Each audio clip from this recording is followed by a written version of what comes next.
जय महाराष्ट्र मित्रांनो. सध्याला आपण इंस्टाग्रामला व्हिडिओ बघतोय.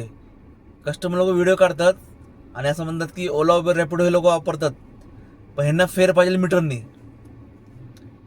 तर मीटरनी काय घेतो ह्याच्या मागचं तुमचं कारण तर माहिती आहे का तुम्हाला लोकांना? जर तुम्हाला परवडत नाही, जावा ना.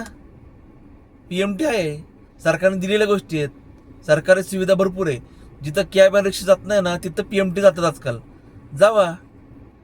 नाही जाऊ शकत तुम्ही, कारण का गर्दी असते तिथं. तुम्हाला ऐशोआरामात पाहिजे. ऐशोआरामात जर जायचं असेल तर पैसे पण द्यावं लागतं ना त्या गोष्टीसाठी.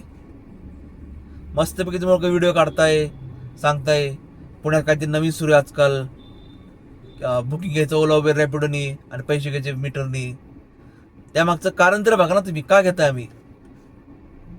तुम्ही जर जॉबला जात असाल, समजा तुम्हाला 50,000 पेमेंट असेल, कंपनीकडनं तुमची अपेक्षा काय असती? तुमच्या कंपनीकडनं दरवर्षी पेमेंट वाढला पाहिजे, बरोबर आहे?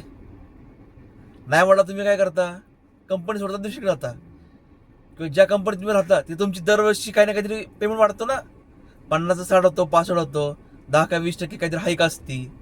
वाढतो ना पेमेंट तुमचा. तुम्हाला पण अपेक्षा आहे ना त्या गोष्टीची, बरोबर आहे ना? मग आमचं काय? आम्ही जे मीटर वगैरे ह्या गोष्टी घ्यायला सुरुवात केली आम्ही, तेच कारण आहे मीटर घ्यायचं. आमचा आधी रेट होता 20 रुपये, 22 रुपये, 23 रुपये असं आम्हाला आधी भेटायचं किलोमीटरने. आता तोच किलोमीटर 12 आणि 13 भेटतोय. त्यामुळे आम्ही मीटर वगैरे ह्या गोष्टी सुरू केल्यात ना. आम्ही काही येडे नाही आहेत. ह्याच्या आधी कधी मीटर वगैरे ह्या गोष्टी कधी ऐकले का तुम्ही? ऐकले का? नाही ना. आत्ताच का होतंय? कारण बघा त्या मागचं. तुम्हाला याचं स्वस्त ठीक आहे, मान्य आहे, पण तुम्ही आमचा पण विचार करा ना. वरचीवर रेट वाढत चाललंय हे तुम्हालाच माहिती. कुठलीही गोष्ट असू दे, खाणं वगैरे वगैरे जे काय आपण घेतो, हर एक गोष्टीचे रेट वाढलेत.